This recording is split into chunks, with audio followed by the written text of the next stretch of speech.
Welcome to the RadioU Podcast. I'm Hudson. And I'm Allie. Coming up, Spider-Man almost had the best weekend ever. Also, is this the worst national anthem performance of all time? All that and more on the way next.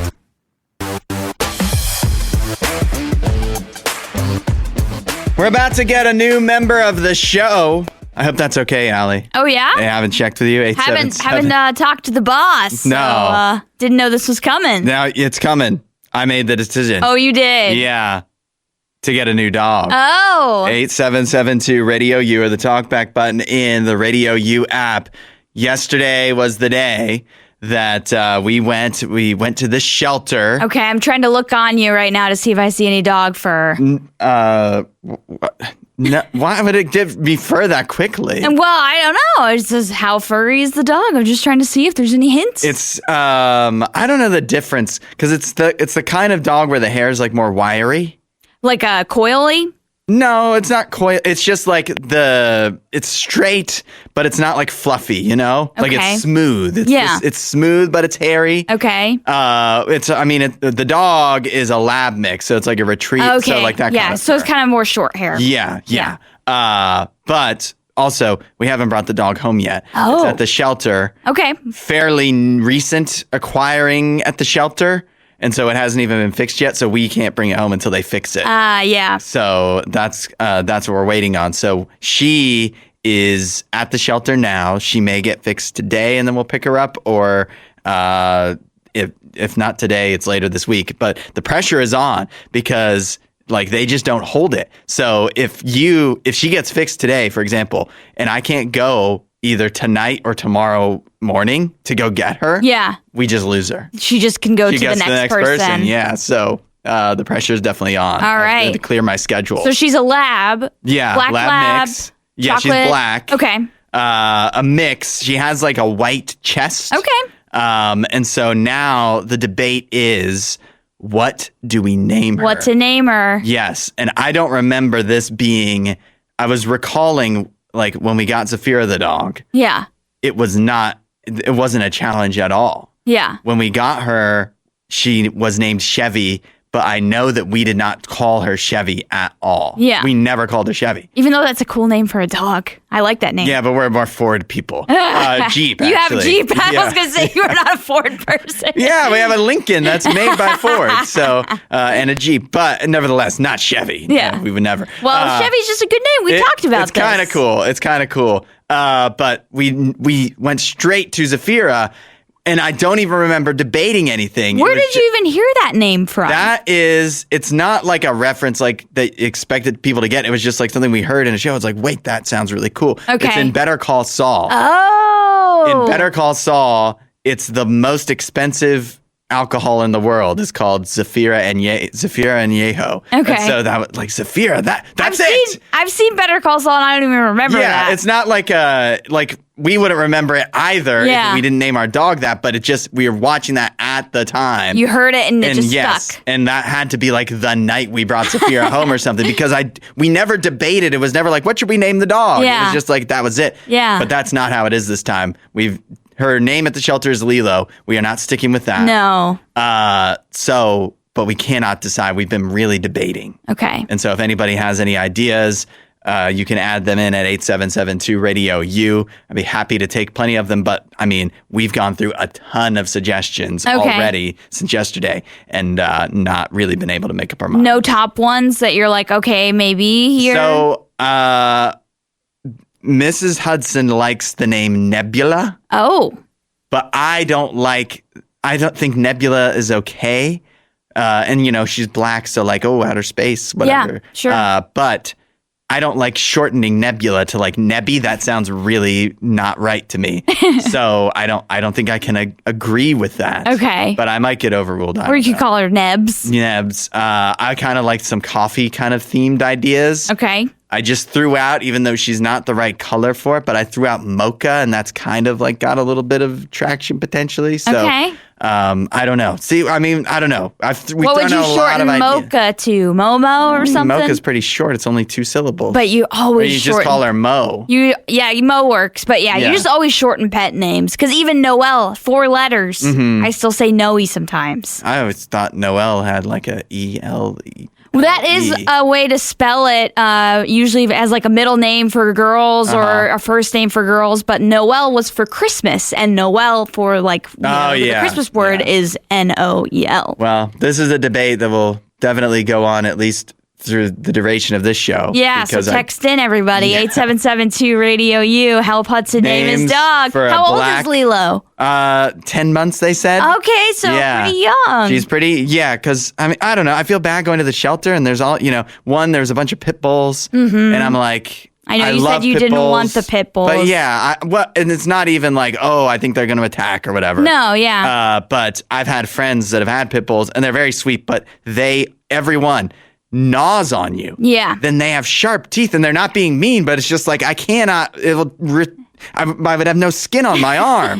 And I could never, and these are my friends' dogs. I couldn't bring myself to stop them because they're being sweet and they're loving, but it's like my arm has been. But you're killing me here. Yeah, exactly. So anyways, but yeah, and then the older dogs too, but it's like, I want to be able to spend some time with my dog too. So. Yeah.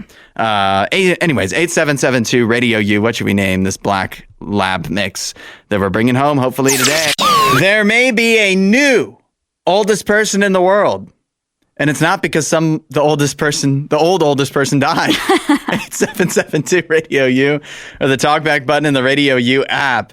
Jose Flores is rumored to be 119 years old. Dang. That would make him the oldest man in the world. He lives in Costa Rica.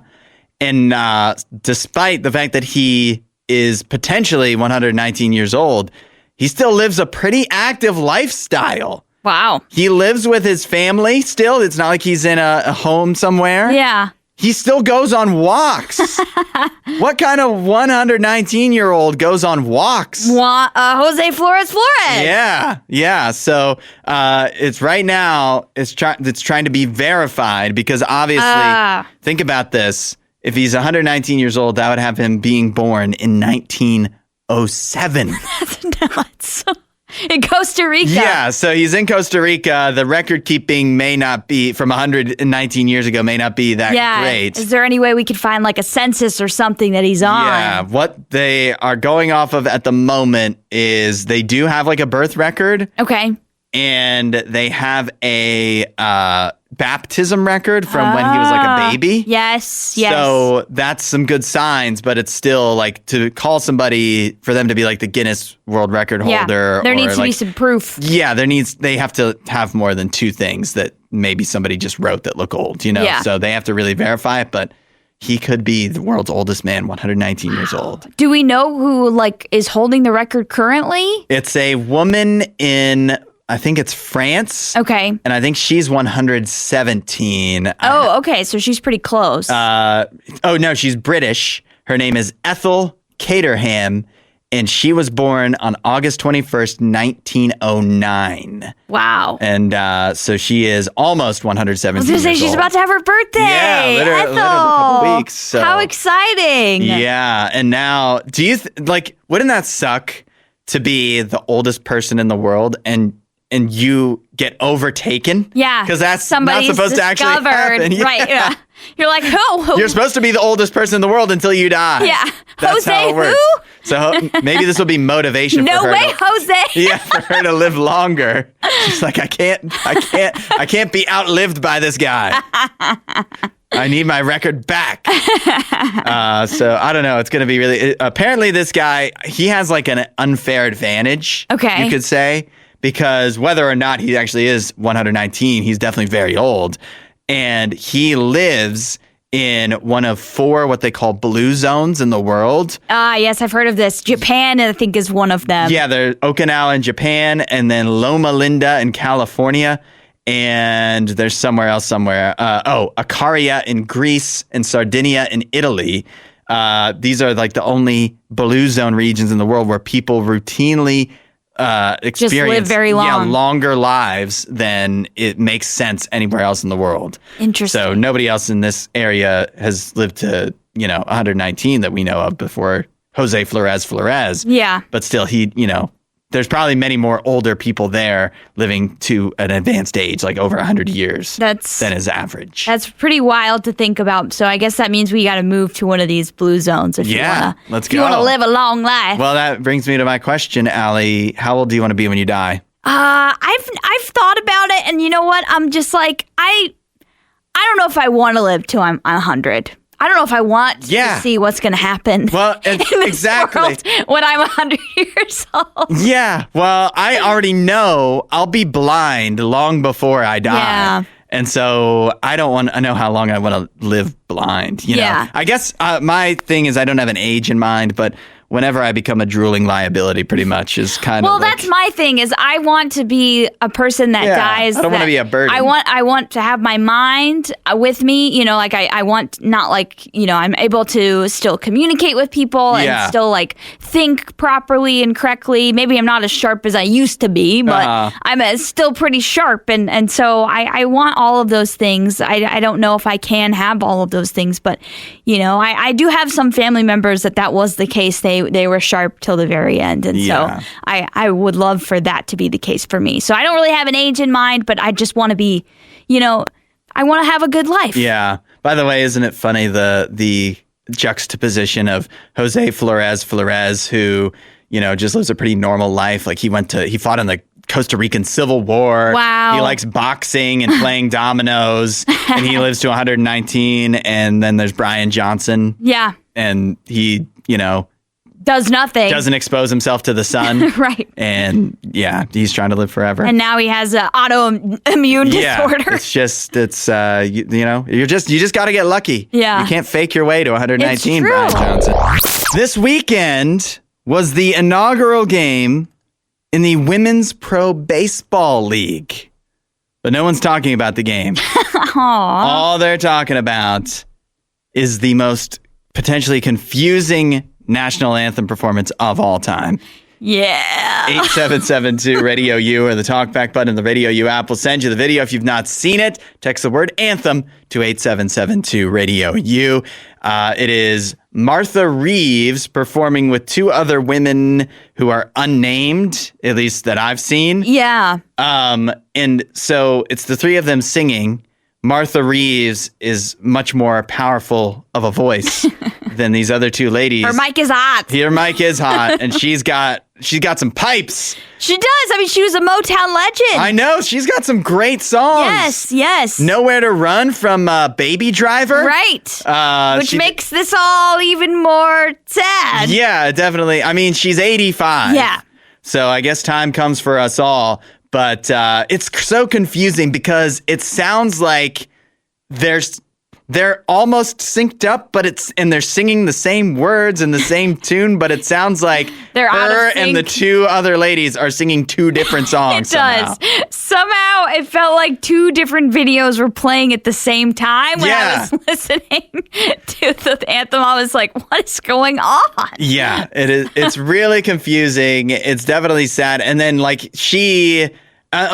I'm sure part of this could be attributed to she didn't have a good monitor or something like that in her ear. That's what she said. Yeah. It was an in-ear she didn't have an in-ear monitor. And the national anthem is one of those songs that it doesn't make it any easier on. No, it is. People don't realize that sometimes. It is not an easy song to sing. And so the pressure, when you feel that pressure of like, not only are you nervous because now you're singing the anthem, but also don't mess up the lyrics. Yeah. Don't mess up the song. Like there's a lot of pressure because it's the anthem. But also here you go. You have to change octaves within the first word, like it just is a lot. It definitely should be replaced as our anthem, the Star Spangled Banner. Totally bad take. That's ridiculous. Get rid of the Star Spangled Banner. You're Canadian. You don't have any way. I'm from the town where Francis Scott Key is from. No, you don't. We have a high school named after him. You're out of control with this. His song is trash. No, the song should be hard to sing. The song shouldn't be just some easy peasy song to sing. That makes it even more impressive when Whitney Houston goes out there and freaking crushes it. Yeah, we got to get rid of it. No, that's a terrible take. It's a terrible take. So many better choices. It's a great song, great music. Leave it alone. It's silly. It's a silly song. It's a silly song. Come on, you just said you're from where Francis Scott Key wrote the song. Exactly. Then you should know what the song is So I have like a legit serious right now. Don't make fun of the song. It's not as good as America the Beautiful. That's a perfect song. That's not what I'm saying. I'm not saying that you go compare it to another song. Yes, that's what we're saying. But you just said it's a silly song. That's ridiculous. It's silly. Not It's silly to be a national anthem. It's not. It's not. It is. It's a powerful moment of the flag still standing. Come on. You should know the story. I know the story. Well, then you should know that it's not a silly song. It's not a good anthem. This isn't the Veggie Tales. It's a silly anthem. It's not. It's not. It is. Stop, America Hudson. the Beautiful. God Bless America. I could name like 5 other songs that would be better than this. You're being crazy right now. I'm not. Yes, you are. It's time. Yes, you are. It's time to change. Okay. Oh, Canada sucks. Oh, Canada's the worst song I've ever heard in my life. You're wearing a USA sweater right now. Yes, I am. Because I love the USA and I love the Star-Spangled Banner. If you can tell me a better Canadian anthem, because that's what I'm telling you. There's better American anthems. Summer of '69, Bryan Adams. I would have accepted the good old hockey game. The good old hockey game would count. Yeah, that works. Here's a question we ask ourselves way too often. Okay. Do I feel like it? You don't even realize that you're asking yourself that. But I mean, basically, before you do anything, or more often, before you don't do something, you ask, do I feel like it? And because the problem with asking yourself that question is the answer is so often no. Yeah. But the more you ask yourself, do I feel like it? The more problems you'll probably run into in life. It's true. Because there's a lot of things that we don't feel like doing that still need to be done. Yeah, it's true. That's especially when you're an adult. Like as you get older and you become an adult and you have all these extra responsibilities, there's so many things you have to do. They're just like, you know what? If I didn't have to do taxes, I wouldn't do taxes. Yeah, exactly. Do I feel like doing taxes? Definitely not. No, but what happens if you don't do them? Eventually, the IRS is going to come for you. Yeah. Eventually, I know some people that are like, what do they care about me? I don't even make that much money. They seek people out, even if you think that they don't. One day they will find you. They'll find you. How about a more realistic example? How about just like your lunch today? Do I feel like eating leftovers? I actually kind of like leftovers sometimes, but like, do you feel like it? Maybe sometimes no. What if I eat out? But then you can't do that forever. No. You're going to run out of money if you eat out, if you Grubhub or DoorDash every single lunch. Every single meal. Yikes. Yeah. Or do I feel like cooking? Yeah. Then there's lots of times when you don't feel like cooking, but you just got to do it. That's being an adult. Or here's a great example, Allie. You love running. Yeah. The first few times, especially when you were running, if you asked, do I feel like it? The answer probably would have been no. Yeah.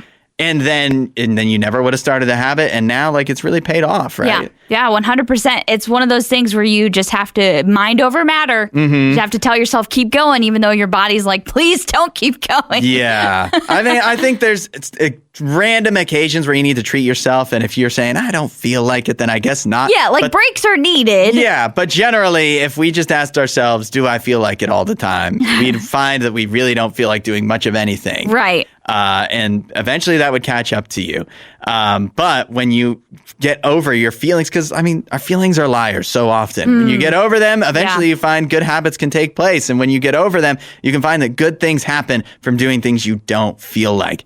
A great resource, a powerful weapon to add to your arsenal against your feelings is a relationship with God. Yeah. Because do you think he felt like dying on the cross? No, the Bible describes that scene. He was literally sweating blood. Yeah. And he was like, if there's any way that you can take this burden from me, please let it, happen or whatever. But he also said, but if it's your will, let it happen. Exactly. And so he did it, even though I'm sure everything in his body, everything in his human flesh was like, you really want to die in this horrible way? He was thinking, I don't really feel like dying on a cross I don't really feel like dying for these people that don't deserve me to, die in their place. But yet he still did it. Jesus is an expert at doing things you don't feel like when you know they will pay off, when you know they're the right thing to do and it's going to work out.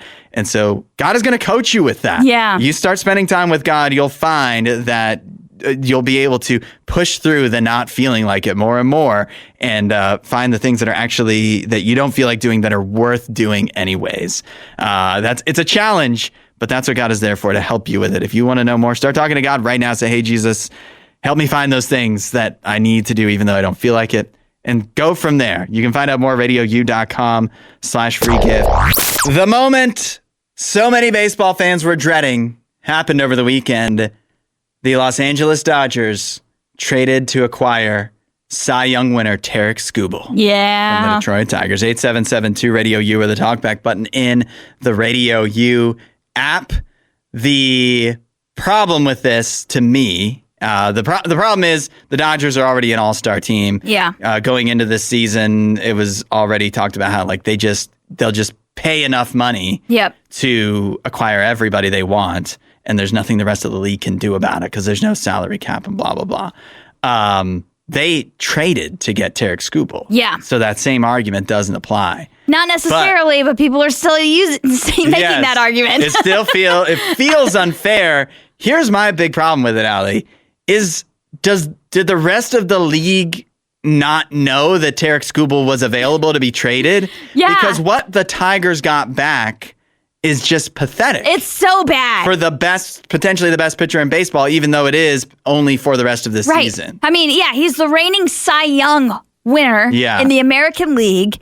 And as some MLB executives has said, the Tigers got bupkis for him. Yeah. Bupkis, that's a great word that should be used more. It is a great word. But it's true. Like the talent, there's some talent there, particularly Zaire Hope. Like he has some talent, but even his hitting stats are not anything out of this world. The Tigers, the best player they got from the Dodgers is the number 5 prospect. Not in baseball, on the Dodgers. Right? Zaire Hope. They also got a prospect who's 27 years old. That's not a prospect. Yeah, this is they got fleeced. They got fleeced in this trade. And I don't know why the Tigers agreed to do this trade. Yeah. Because there were other National League teams that were interested, as far as I remember. I'm sure. The Brewers were interested, and the Brewers have a great farm system. And nobody wanted to offer more than this. Yeah, like this is hard to believe. Yeah. So, really. But this just goes back to my thing. Like with baseball, everybody wants a salary cap and whatever. Baseball's broken.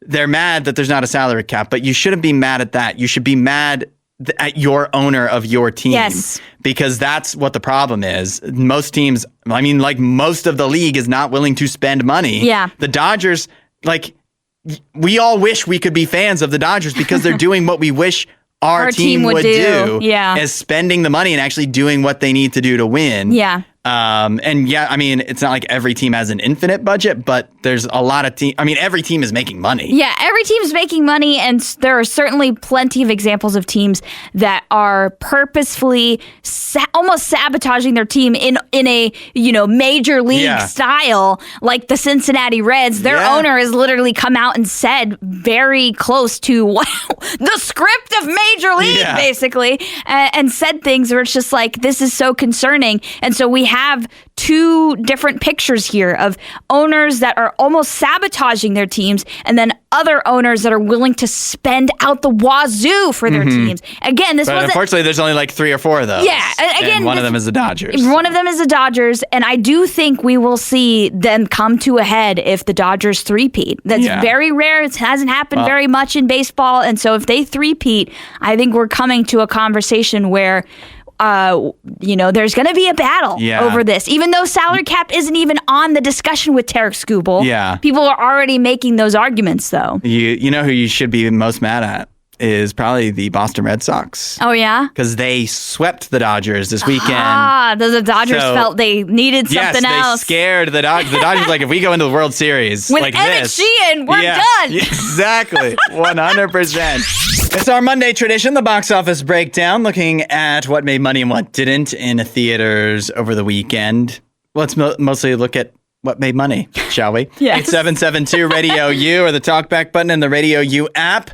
Let us know what you've seen lately. Probably the answer to that would be Spider-Man Brand New Day. Yes. Since it was breaking records this weekend. Oh my goodness, it made an insane amount of money in 3 days. This is crazy. If the current estimates hold accurate, Spider-Man Brand New Day will fall $2.1 million short of having the biggest opening weekend ever. Wow. In North America. Yeah. The record is Avengers Endgame in 2019, which made $357.1 million in its first weekend. Spider-Man, at the moment, they're saying it's made $355 million. Crazy. But because, these numbers that we're getting are estimates. They should be pretty accurate, but there's a chance that there could be some wiggle room. So maybe Spider-Man, maybe it'll get closer. Maybe it will have the biggest opening weekend of all time. I could see it happening with that amount of money. Overall, globally, it's made $927 million. So it's literally almost made $1 billion. It's gonna hit $1 billion within a couple days, probably. Within the Tuesday discount day, it's gonna hit $1 billion. This is crazy. The original. Well, obviously, it's made a ton of money. So much money. But Sony didn't even think when they were putting this out that it would make nearly this much. No, all the projections were way lower than this. Their original forecast was for less than 200 million North America and 465 globally. It basically doubled that. Yeah, well, because think about it. We haven't seen a movie do this really ever, but the movie that last did something like this was Endgame. And that was before COVID. Yeah. And so we haven't seen movies bounce back in this type of way yet and make this amount of money. And also, what have we said so many times now on the radio talking about the box office? The comic book movies were dying. The whole genre really felt like we were over them. Yeah, the genre was struggling, but who's the crown jewel of the genre? It's Spider-Man. Yeah. He just is. He's a draw, a box office draw, and especially with the reviews being as good as they are. The reviews were great, and remember this too. It's several years ago now. I don't remember how long ago, but I mean, it's several years ago, but it's also still recent. That everybody loved the last Spider-Man movie. Yes. They've all been very good, in my opinion. This run from Tom Holland. And I've liked every era of Spider-Man movies. Tobey Maguire is probably my favorite because that's the nostalgic era for me. I grew up watching those movies, and I love the first two. The third one is not great. But I mean, I just love Spider-Man in general. And so I'm very excited to see this movie. And I'm just excited to see that it succeeded in such a way. Yeah. I didn't know movies could succeed like this anymore. And that gets me excited. So let us know. Did you watch Spider-Man? What did you think? Does it live up to all the hype? 8772 Radio U or the talkback button in the Radio U app. Or let us know anything else that's not Spider-Man that you've seen recently. Neither Allie nor I have seen Spider-Man yet. Yeah. We each have tickets separately to go see it tomorrow. So I'm kind of low-key hoping that my new dog doesn't get fixed until Wednesday because I can't leave her home alone so I can go watch Spider-Man tomorrow night. So you're like, they can just put that off on Lilo just for a couple days. Yeah, but if you want to send in dog name recommendations as well, 8772 Radio U. So like I said, we have not seen Spider-Man yet, but I'm sure we have other things we can chat about. Yeah. Share reviews of and let us know your reviews as well. We'll share those coming Radio U, where music is going, 8772 Radio U or the talkback button in the Radio U app. Let us know what you've watched lately, whether in theaters or at home, movies or TV. We love to see your reviews and share them on the show. We just did the box office breakdown, finding out how Spider-Man Brand New Day almost had the biggest opening weekend of all time. Sounds like it's about $2 million short. Oof. By the way, The Odyssey was number 2. It still made, in a distant second place, it still made $51 million. That's still very impressive, and it's close to $1 billion, too. And Toy Story 5 was number 3 with $6 million. But we did hear from Charles. All right. Texting in at 8772 Radio U. He said this is probably the best Spider-Man yet. I've heard very similar reviews from people I trust and also not just people online, but people I know, that went to see it and they loved it. We also heard from Jacob. He said Spider-Man was very good. Tom's best performance as Spider-Man to date. I love the physical suit and the POV swinging through the city. It's funny. I heard one of the big things I've heard about The Odyssey is that Tom Holland, not a very strong performance in that. Where it's I heard somebody say maybe he should stick to Spider-Man. Yeah. That's more of his quality. He gives Peter Parker his vibes. Material that he's able to do. So. As his character, But he is perfectly suited for Spider-Man. It's insane how perfectly casted he is in that role. All right. So Allie, we haven't seen Spider-Man yet. what have you seen instead? I did watch 2 new movies over the weekend. I watched, I'll quickly review this one because it's not very good. Undertone, which is that podcast horror movie that's on HBO Max. Yeah, I definitely forgot. They do some interesting stuff because it's a horror story told through the format of podcasting, but overall the story just doesn't work, and like it just gets really boring and not scary at all. And so I have my new horror rating, for movies and everything. It got a 26 out of 100. Oh yeah, that's not good. Really low. That's not good. What I liked more that I watched also over the weekend was The Long Walk. This is Stephen King's story. Oh yeah, it's on HBO Max now. This is another movie where it's very reliant on the characters to do a really good job acting as their characters, because the story is it's a long walk, and so there's not much scenery change. Yeah, there's not much just change in like what's going on. The plot is very simplistic, and so it's very reliant on the actors, and some of them are really good at doing that, and some of them are not. Cooper Hoffman's in it, right? I think so, yeah. Yeah, he's really good. But yeah, it was decent, and I feel like it's one of those movies where I don't want to give any spoilers, because if you've never seen a trailer for it, if you know nothing about the story, that's the best way to go into this movie. The trailer gives away what's gonna happen, so don't watch the trailer because I already knew what the twist was. But if you could go in completely blind, I think the movie would be overall more enjoyable. I'm mostly blind and I'm curious about it, but you know what's crazy? I say I'm mostly blind because one, I definitely saw some of the trailers, but I don't really remember much. But what I started listening on one of our recent road trips to the audiobook. Oh yeah. But stopped it because I was like, I don't know if I just don't like books.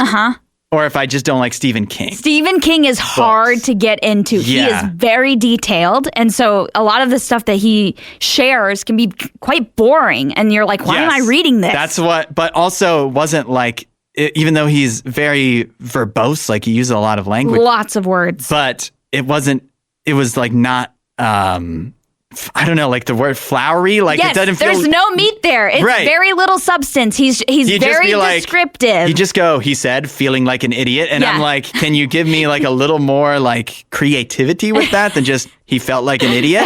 I don't know, like, if you're going to waste words, make them interesting words. Yeah, so yeah, Anyways, I've heard that complaint before, and I also have that complaint when it comes to reading Stephen King. All right, I don't have much I've been watching the new season of King of the Hill. Okay. That's what I like. Nice. I love how King of the Hill, like everybody in the show has aged and from like when it used to be on in its heyday.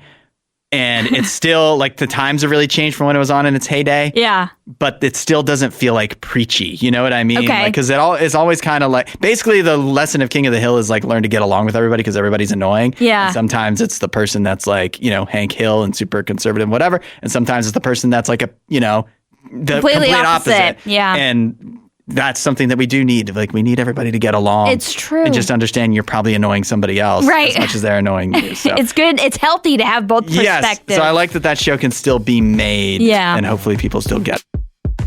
Thanks for listening to the RadioU Podcast. Don't forget to rate and review the show.